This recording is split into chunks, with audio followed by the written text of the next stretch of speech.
Hello everyone, ਸਤਿ ਸ਼੍ਰੀ ਅਕਾਲ ਜੀ ਸਾਰਿਆਂ ਨੂੰ। Welcome back to my YouTube channel. I am so glad 150 subscribers, almost 950 views on my first video, and ਤੇ ਦੂਜੀ video ਨੂੰ ਵੀ ਤੁਸੀਂ ਬਹੁਤ ਜ਼ਿਆਦਾ ਪਿਆਰ ਦੇ ਰਹੇ ਹੋ, so it really means a lot.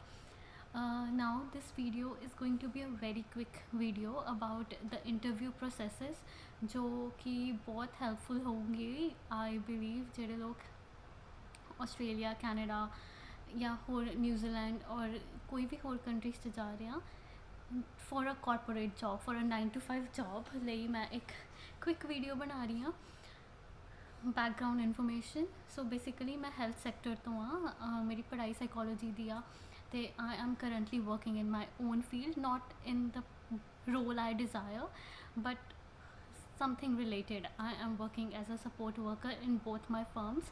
So I'll just tell you, ਮੇਰੀ ਜਦ ਮੈਂ ਇੱਥੇ ਆਈ ਸੀ ਆਸਟ੍ਰੇਲੀਆ 'ਚ ਮੇਰੀ ਸਭ ਤੋਂ ਪਹਿਲੀ ਜੌਬ ਸੀਗੀ McDonald's the.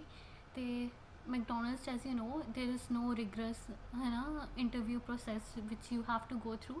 There's just a little bit of information that they require about you, ਤੇ ਇੰਨੀ ਜ਼ਿਆਦਾ ਇਨਫੋਰਮੇਸ਼ਨ ਉਹਨਾਂ ਨੂੰ ਨਹੀਂ ਚਾਹੀਦੀ ਹੁੰਦੀ ਆ। But when you apply for corporate jobs like 9 to 5 jobs, whether it be a health sector or a different sector, ਉਹਨਾਂ ਨੂੰ ਬਹੁਤ ਜ਼ਿਆਦਾ ਇਨਫੋਰਮੇਸ਼ਨ ਚਾਹੀਦੀ ਹੁੰਦੀ ਆ ਤੁਹਾਡੇ ਬਾਰੇ। I would also tell you about the health sector, but first we'll be starting from है ना why I am making this video. So उस तो बाद मैं एक है ना एक हैल्थ फर्म नाल काम करना स्टार्ट किया। I can't reveal the name due to confidentiality, but हाँ जी मैं हले तक उत्थे काम कर रही हाँ। It's been almost 2.5 years now. तो same role, support worker, and it's very satisfying. But I always wanted to go for a hospital kind of setting. मैंने बहुत ज़्यादा इंटरस्ट ਸੀਗਾ। ਤੇ ਜਿਹੜਾ ਮੇਰਾ ਇਹ ਜਿਹੜੀ ਮੈਂ 2.5 ਸਾਲ ਤੋਂ ਜੌਬ ਕਰ ਰਹੀ ਸੀਗੀ, ਇਹਦੇ 'ਚ ਵੀ ਮੇਰੀ ਕੋਈ ਇੰਟਰਵਿਊ ਨਹੀਂ ਹੋਈ ਸੀਗੀ as such, because it was pretty simple reference and stuff like that was involved. ਕੋਈ ਰਿਗਰਸ ਅਮਾਊਂਟ ਆਫ ਇੰਟਰਵਿਊ ਮੇਰੀ ਨਹੀਂ ਹੋਈ ਸੀਗੀ। But when I applied for this job ਮੈਨੂੰ ਬਹੁਤ ਜ਼ਿਆਦਾ ਹੋਪ ਸੀਗੀ, ਕਿਉਂਕਿ ਇੱਕ ਤਾਂ ਮੇਰੀ ਯੂਨੀਵਰਸਿਟੀ ਦੇ ਨਾਲ ਐਫੀਲੇਟਡ ਹੌਸਪੀਟਲ ਆ, ਤੇ ਦੂਜੀ ਗੱਲ ਕਿ ਹੈ ਨਾ ਮੇਰੀ ਆਲਵੇਜ਼ ਡਰੀਮ ਰਹੀ ਆ, because this is the only public hospital in my area. So I was like really very, I mean, the closest to my heart when I started my university. I've always heard about this hospital ਤੇ ਮੈਂ ਇੱਥੇ ਕੰਮ ਕਰਨਾ ਚਾਹੁੰਦੀ ਸੀ। ਤੇ ਫਿਰ ਮੈਂ apply ਕੀਤਾ ਰੋਲ ਲਈ ਜੋ ਮੈਨੂੰ ਸੂਟੇਬਲ ਲੱਗਿਆ, ਮੇਰੇ ਲਈ ਪਰਫੈਕਟ ਹੋਊਗਾ। ਤੇ within a week ਮੈਨੂੰ ਇੰਟਰਵਿਊ ਲਈ ਈਮੇਲ ਆਈ ਕਿ you are selected for the interview, so ਇਸ time ਤੇ zoom meeting ਹੋਊਗੀ ਤੇ we'll go through the interview। ਤੇ ਇੰਟਰਵਿਊ ਵਿੱਚ ਉਹਨਾਂ ਨੇ ਬੇਸਿਕਲੀ ਜਿਹੜਾ ਹੈਲਥ ਸੈਕਟਰ ਹੁੰਦਾ ਉਹਦੇ 'ਚ ਇਨਵੋਲਵ ਹੁੰਦਾ ਹੈ ਕਿ ਜਿਹੜੀ ਉਹਨਾਂ ਦੀ ਬੇਸਿਕ ਕੀ ਕ੍ਰਾਈਟੀਰੀਆ ਹੁੰਦਾ ਹੈ ਜੌਬ ਲਈ ਤੁਸੀਂ ਅਪਲਾਈ ਕਰਦੇ ਹੋ। ਕੋਈ ਵੀ ਜੌਬ ਹੈ ਉਹਦਾ ਕੀ ਕ੍ਰਾਈਟੀਰੀਆ ਤੁਸੀਂ ਜ਼ਰੂਰ ਪੜ੍ਹੋ, ਉਹਦੇ 'ਚ ਕਿਆ ਉਹਨਾਂ ਦੀ ਕੰਪਨੀ ਦੀ ਤੁਹਾਡੀ ਕਿਆ ਵੈਲਿਊਜ਼ ਹੈ। ਲਾਈਕ ਮੇਰੀ ਕੰਪਨੀ ਦੀ ਕਿਆ ਵੈਲਿਊ ਸੀਗੀ, ਉਹਦਾ ਰਿਕੁਆਇਰਮੈਂਟ ਕੀ ਸੀ, ਰੋਲ ਰਿਕੁਆਇਰਮੈਂਟ, ਅਤੇ ਮੈਂ ਫਿੱਟ ਬਹਿੰਦੀ ਹਾਂ ਉਹ ਰੋਲ ਲਈ ਕਿ ਨਹੀਂ, है ना। लाइक कई लोग मंगते हैं कि ड्राइविंग लाइसेंस होना चाहिए। Now if you don't have a driving licence you will apply for that role. Like I don't have a driving licence and I was rejected for so many roles because of that, because मैं पढ़ती नहीं सीगी तो मैं apply कर दिंदी सीगी।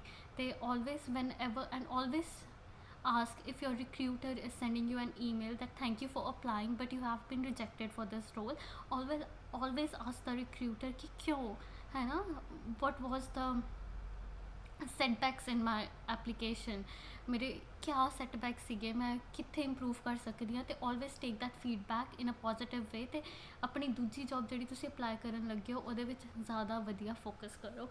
ਸੋ that's what happened। ਮੈਨੂੰ interview ਲਈ ਬੁਲਾਇਆ ਗਿਆ। Now considering I work in a health sector, ਤਾਂ ਜਿਹੜੇ ਮੇਰੇ ਕੁਐਸਚਨ ਪੁੱਛੇ ਗਏ ਉਹ ਉਹਦੇ ਰਿਲੇਟਡ ਹੀ ਸੀਗੇ। ਅਤੇ ਸਭ ਤੋਂ ਵੱਡਾ ਕੁਐਸਚਨ ਕੀ ਹੁੰਦਾ ਹੈ, ਕੌਨਫੀਡੈਂਸ਼ੀਅਲਿਟੀ।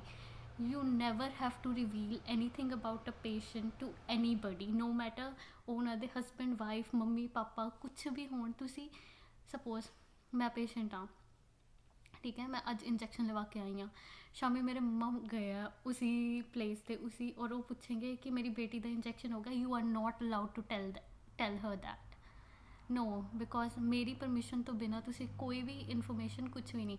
तो सारे क्वेश्चनस मेरे ਜਿਹੜੇ ਵੀ ਸੀਗੇ ਉਹ ਇਹਦੇ ਰਿਲੇਟਡ ਹੀ ਪੁੱਛੇ ਗਏ ਸੀ ਇੰਟਰਵਿਊ 'ਚ। ਨਾਓ ਹੁਣ ਆਪਾਂ ਇੱਕ ਫਿਜ਼ੀਕਲ ਅਪੀਅਰੈਂਸ ਬਾਰੇ ਗੱਲ ਕਰਦੇ ਹਾਂ। ਆਲਵੇਜ਼ ਵੀਅਰ ਅ ਸ਼ਰਟ, ਆਈ ਬਿਲੀਵ। ਜਦ ਤੁਸੀਂ ਇੰਟਰਵਿਊ ਲਈ ਬੈਠਦੇ ਹੋ ਕਦੀ ਵੀ ਹੁੱਡੀ ਨਾ ਦਿਓ, ਕਦੀ ਵੀ ਕੁਛ ਨਾ ਦਿਓ, because I am also doing a unit where they prepare you for employment. So ਉਹਦੇ 'ਚ ਸਾਡੀ ਇੱਕ ਹੈ ਨਾ ਉਹ ਹੋਈ ਥੀ group presentation हुई सी, like team was divided, there were 5 people and then we have to rate each one of them according to their है ना presentation skills। ਤੇ ਉਹਦੇ 'ਚ ਸਾਡੇ ਤੋਂ ਇਹ ਵੀ ਪੁੱਛਿਆ ਗਿਆ ਸੀ ਕਿ ਉਹਨਾਂ ਦੇ ਕੱਪੜੇ ਕਿਤੋਂ ਵੀ ਤੁਸੀਂ ਉਹਨਾਂ ਨੂੰ ਮਾਰਕ ਕਰੋ।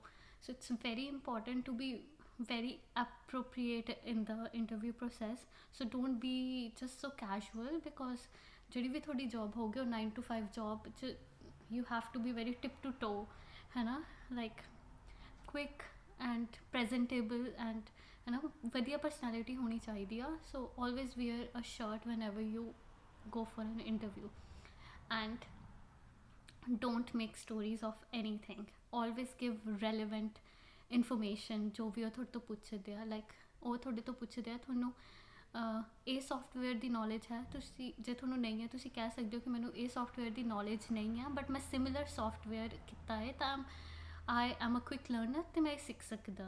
ਠੀਕ ਹੈ, ਉਹ ਤੁਹਾਨੂੰ ਪੁੱਛਦੇ ਆ ਕਿ ਤੁਹਾਡੇ ਤੋਂ ਲੌਂਗ ਆਵਰਸ ਲਈ ਬੈਠਿਆ ਜਾ ਸਕਦਾ, ਤਾਂ ਤੁਸੀਂ ਆਪਣੀ ਪ੍ਰੀਵੀਅਸ ਜੌਬ ਦੀ ਰੈਫਰੈਂਸ ਦੇ ਸਕਦੇ ਹੋ ਕਿ ਹਾਂ ਯੂਨੀਵਰਸਿਟੀ 'ਚ ਵੀ ਮੈਂ ਜਦ ਪੜ੍ਹਦੀ ਸੀ ਕਿ आई हैड लॉन्ग क्लासेस, तो मैं उत्थे बैठती सी, तो मेरे लिए बहना मुश्किल नहीं है। जो खड़न का तुसी कह दो कि I love running and walking, तो मैं खड़ सकदा लॉन्ग आवर्स लिए या खड़ सकती हाँ लॉन्ग आवर्स लिए। So you have to give appropriate information and not just make stories कि हाँ नहीं मैनू नहीं पता पर मैं सीख लूँगा। You have to give reference कि तुसी क्यों सीख सकते हो। ठीक है, दैट्स नाउ अपनी जी भी जॉब लिए अपलाई कर रहे हो उहदी जी कंपनी है ना उहदे बारे पढ़ो, तो उन्होंने वैल्यूज़, उन्होंने की क्राइटेरिया, की फंक्शनस एंड ऑल्सो जोड़े रोल रिस्पॉन्सिबिलिटीज़ होंदियां वो पढ़ो। ठीक है ना, वो बहुत सारे लोग होंगे जोड़े की क्राइटेरिया तो रोल रिस्पॉन्सिबिलिटीज़ नू आपस च मिक्स कर देंगे आ। जोड़ा उन्होंने की क्राइटेरिया होंदा है वो कंपनी का जो क्राइटेरिया है वो होंदा है, और जोड़ा जिहदे विच तुसीं फिट बहने चाहिए हो, लाइक है ना पर्सन रिस्पॉन्सिबल होना चाहिए, ये होना चाहिए, वो होना चाहिए। जोड़ा रोल क्राइटेरिया होंदा है role specific to that particular role you are applying for. Like suppose करो कि है ना मैं एडमिन रोल लिए अपलाई किया, तो मैनू कीबोर्ड टाइपिंग स्किल्स होनी चाहिए, that is specific to that role, है ना। और रोल रिक्वायरमेंट है, उन कंपनी का क्राइटेरिया नहीं है। कंपनी का क्राइटेरिया की है कि तुसी ऑनेस्ट हो, तुसी रिस्पॉन्सिबल हो, है ना, तुसी मैनेज कर सकते हो डिफिकल्ट सिचुएशंस नू, वो होगा। तो ये दोनों चीज़ों को कन्फ्यूज़ ना करो। So whenever you write a cover letter always highlight the key criteria. ठीक है, की क्राइटेरिया नू तुसी हाईलाइट करो अपने कवर लैटर च, ते जिहड़ा रेज्यूमे हुंदा है उहदे च हमेशा about your role responsibilities which is relevant to that particular job. So अपना प्रीवियस एक्सपीरियंस ते जिहड़ी रोल रिस्पॉन्सिबिलिटीज़ हुंदी आ ओह थोड़ी रेलिवेंट होनियां चाहिदियां, सो दैट कि तुसी कंसिडरेट हो at least for an interview. And I also applied same time ते मैं अपनी यूनिवर्सिटी भी अपलाई किया सी जॉब लई। I was rejected in my university and my recruiter asked me कि है ना do you want to get a feedback, I said yes। तो उन्होंने मैंने क्या कि if you go on this है ना website you have not mentioned कि तेरे पास लाइसेंस हैगा है, जबकि साडी रोल रिक्वायरमेंट ये सीगी मेन रोल रिक्वायरमेंट जिहदे वास्ते मैं अपलाई किया सी कि बंदे पास लाइसेंस होना चाहिए है। मेरे पास ऑस्ट्रेलियन ड्राइविंग लाइसेंस नहीं सीगा।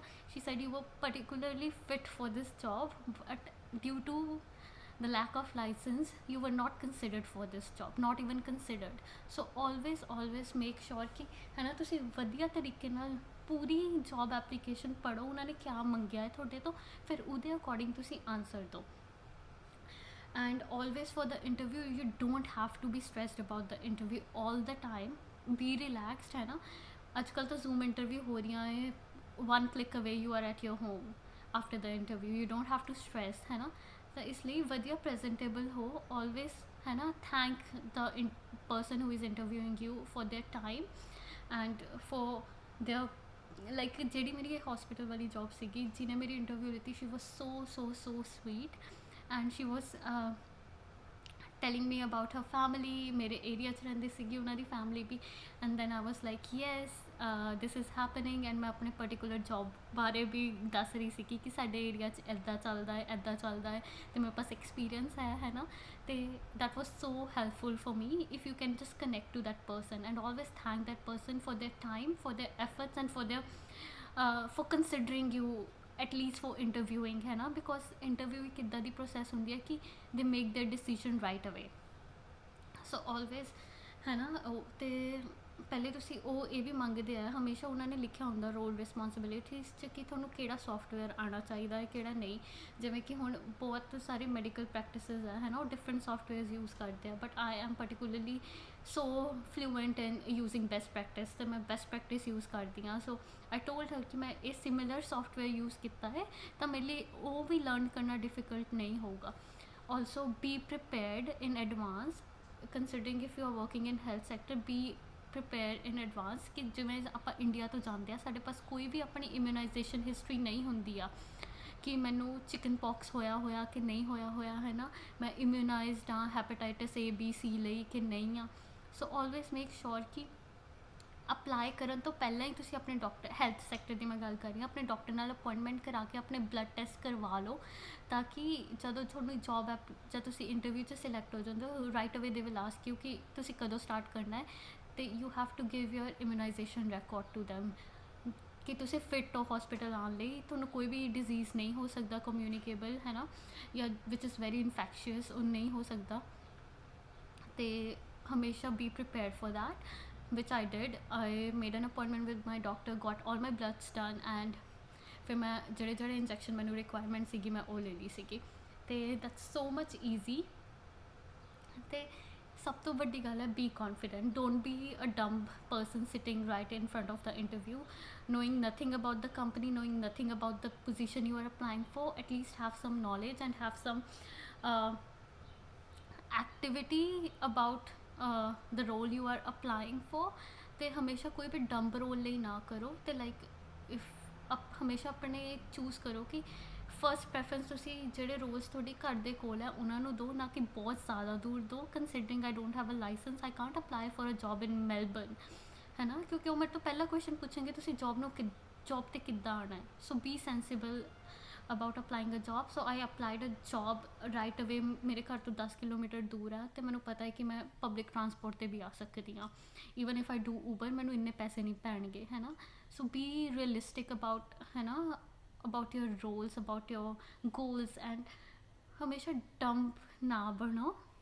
ਆਈ ਥਿੰਕ ਸਭ ਤੋਂ ਜਦ ਵੀ ਜਿਹੜੇ 12th ਆਊਟ ਜਾਂਦੇ ਆ, ਹੈ ਨਾ, ਮੈਂ ਆਪਣੇ ਪਰਸਨਲ ਐਕਸਪੀਰੀਅੰਸ ਤੋਂ ਬੋਲਦੀ ਹਾਂ, 12th ਤੋਂ ਬਾਅਦ ਜਿਹੜੇ ਕੈਨੇਡਾ, ਹੈ ਨਾ, ਅਮੈਰੀਕਾ, ਆਸਟ੍ਰੇਲੀਆ ਕਿਤੇ ਵੀ ਚੱਲ ਜਾਂਦੇ ਆ, ਨਿਊਜ਼ੀਲੈਂਡ, ਆਈ ਥਿੰਕ ਤੁਹਾਨੂੰ ਸਿੱਧੇ ਹੀ ਹਮੇਸ਼ਾ don't aim for a white collar job or a 9 to 5 job, ਕਿਉਂਕਿ ਉਹ ਬਹੁਤ ਮਿਲਣੀ ਔਖੀ ਹੈ. Considering you don't have any relevant experience, no education, ਸਿਰਫ 12th ਪਾਸ ਆਊਟ ਹੋ ਤੁਸੀਂ, ਹੈ ਨਾ, ਕੋਈ ਫੀਲਡ ਦੀ ਤੁਹਾਡੇ ਪਾਸ ਨੌਲੇਜ ਨਹੀਂ ਹੈ. But ones you are in your college university, ਹੈ ਨਾ, ਤੁਸੀਂ 1 year ਡਾਊਨ 2 year ਡਾਊਨ ਹੋ, ਹੈ ਨਾ, ਅਤੇ ਫਿਰ ਤੁਹਾਡੇ ਪਾਸ ਨੌਲੇਜ ਆਉਣ ਲੱਗ ਜਾਂਦੀ ਆ ਉਸ ਪਰਟੀਕੂਲਰ ਏਰੀਆ ਦੀ, ਹੈ ਨਾ, ਅਤੇ ਫਿਰ ਤੁਸੀਂ ਉਸ ਰੋਲ ਲਈ ਅਪਲਾਈ ਕਰ ਸਕਦੇ ਹੋ, which would be very very beneficial. Start from McDonald's if you are pass out from school, ਨਵੀਂ ਕੰਟਰੀ 'ਚ ਜਾ ਰਹੇ ਹੋ. McDonald's is very easy job to get.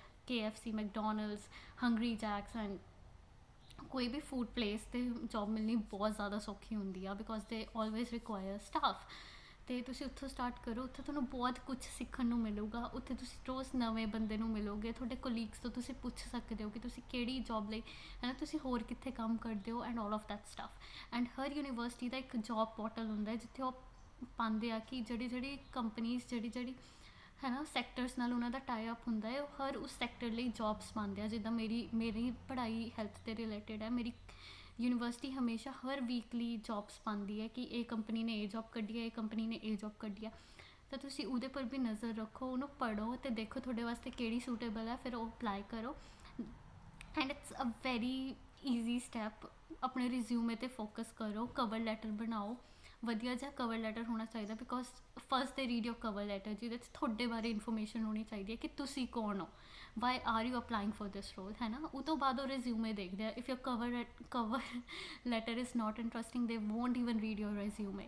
So be careful about the words you choose to write in your cover letter. It should be very very attractive and very interesting, ਕਿ ਉਹਨਾਂ ਨੂੰ ਉਹ cover letter ਪੜ੍ਹ ਕੇ ਜਿਹੜੇ ਰਿਕਰੂਟਰਸ ਆ ਉਹਨਾਂ ਨੂੰ ਇਹ ਹੋਏ ਕਿ ਆਪਾਂ ਇਹ ਬੰਦੇ ਬਾਰੇ ਜਾਣੀਏ, ਠੀਕ ਹੈ, ਫਿਰ ਹੀ ਉਹ ਤੁਹਾਨੂੰ ਇੰਟਰਵਿਊ ਵਾਸਤੇ ਬੁਲਾਉਂਦੇ ਆ।